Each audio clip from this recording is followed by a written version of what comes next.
Did you ask to be born? Did you ask to exist? Why does one have to bear the responsibility of existence when no one has ever requested it?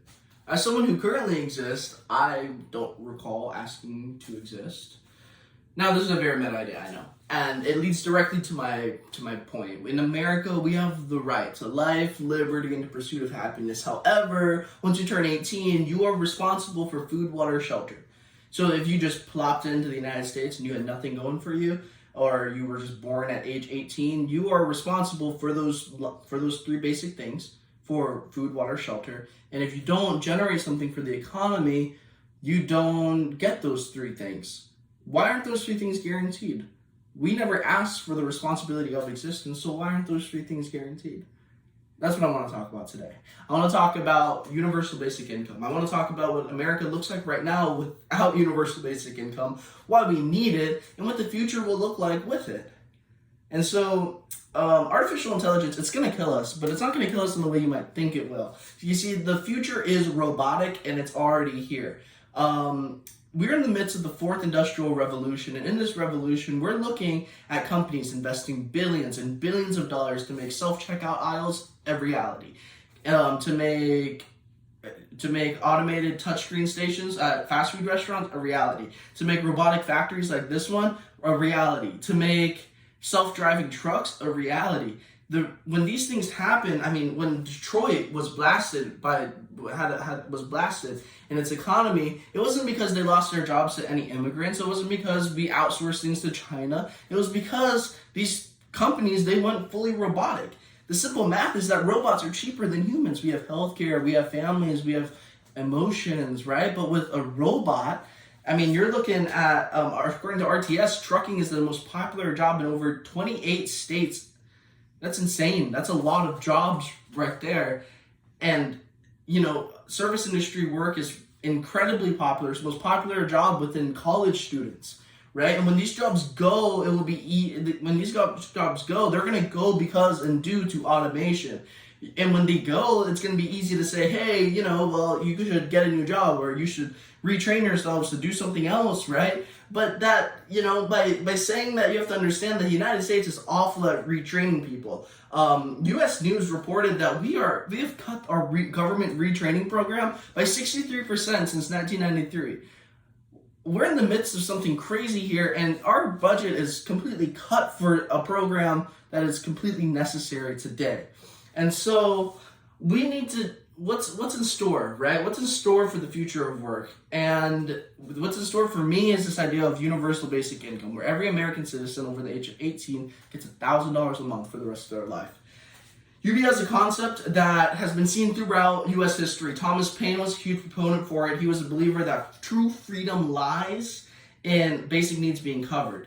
Dr. Martin Luther King Jr., in his final book, he wrote that we also, no matter how dynamically the economy expands, we will never eliminate all poverty. So what does that mean? That means we have to change the definition of work itself. We can't view people as what they generate for the economy anymore. Humans have the right to exist whether or not they contribute to the GDP. You see, because the other way around of it is the stock market is doing really amazing right now while people die or are unemployed during a global pandemic. So the stock market doesn't help human life. So why does human life have to help the stock market? Does that make sense? We can pay for universal basic income by taxing the products that have been created through automation, right? So for example, a company like Amazon closed 30% of malls, will close 30% of all malls. They will make billions in a pandemic, reach an all-time high in their stock price, but they will pay $0 in taxes next year. So by taxing companies like Amazon that, whenever you're looking at one Amazon job that's created for a human being is 10 jobs lost in mom and pop stores. By taxing a company like Amazon, that's how we're going to get there. That's how we're going to survive the next automation wave. But I say survive, but we're not going to survive. We're going to get to live. And so Star Trek is my favorite TV series, but I really hope it's the future that we have. Because in that future, when majority of jobs are automated, we're allowed to thrive then. A byproduct of UBI is solving a lot of tough problems. Homelessness dies with a guaranteed income. Legal immigration skyrockets with a guaranteed income. Crime decreases with a guaranteed income. And poverty is eradicated with guaranteed income. Business Insider published a study done by Science Today that reported that being preoccupied with money can cause drops of 13 points in your IQ score. That's insane. With UBI, our citizens, they're smarter, literally smarter. They are happier and they're more secure in their futures. If you're imagining a world where you don't have to work, you get paid, and robots do everything, then what matters? Humanity is what matters. What can robots do? What can humans do that robots can't? Love. Humans can have families. Humans can have relationships. Humans can create art. Humanity is what's important, and the future of basic income, with universal basic income, is the future for humanity. So in 2017, political unknown Andrew Yang declared his candidacy for the Oval Office. His run brought UBI back into the national spotlight, and effects can be seen today with stimulus checks and even the Trump administration reaching for his advice on the matter.